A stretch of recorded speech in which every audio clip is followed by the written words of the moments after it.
Hello, this is Iriomote Island. The eastern coast of Iriomote is a place of mangroves.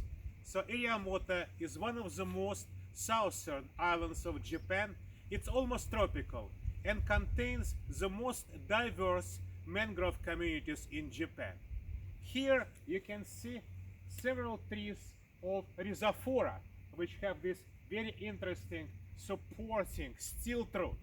Plus, you can see these interesting pillows, like about grayish color.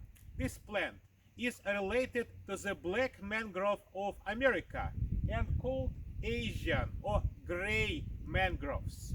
Gray mangroves are very interesting plants. So they are similar in appearance to many other mangroves. For example, they always have these wonderful pneumatophores, roots which grow out of the soil upward. So this is a way of plant ventilation, because when everything is covered with water, there's a very little amount of oxygen inside. And these roots provide kind of ventilation shafts for the root system of the plant.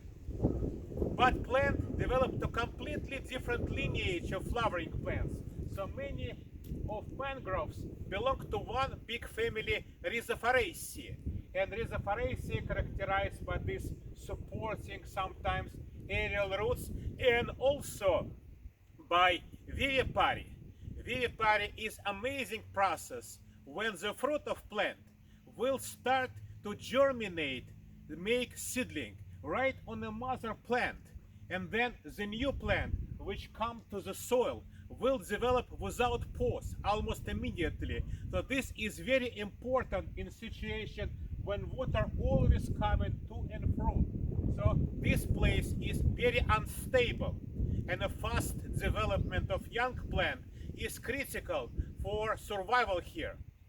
Avicennia is close to Acanthus family, but independently from all Rhizophораceae mangroves, it developed vivipary. Seeds of Avicennia start to develop inside the fruit.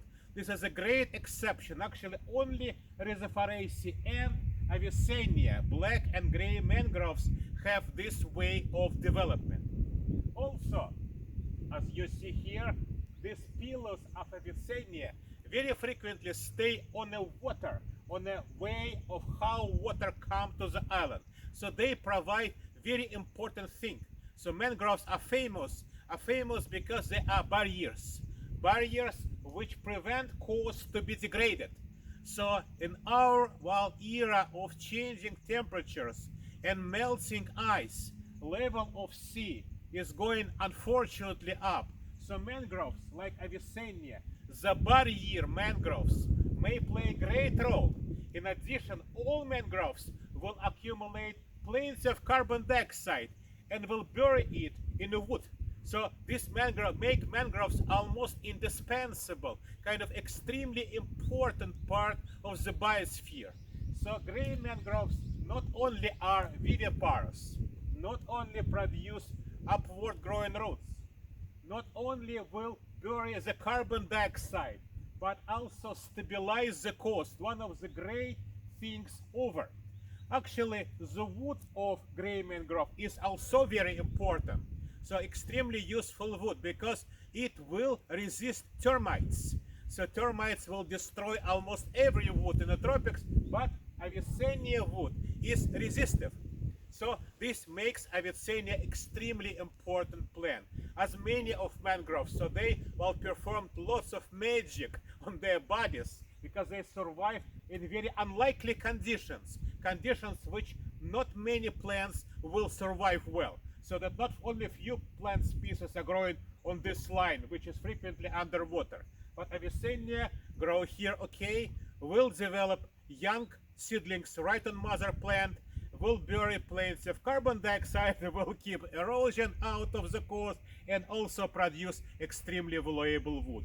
And I'm staying here on the coast on January 28, presenting the gray barrier mangrove, Avicennia marina. Thank you.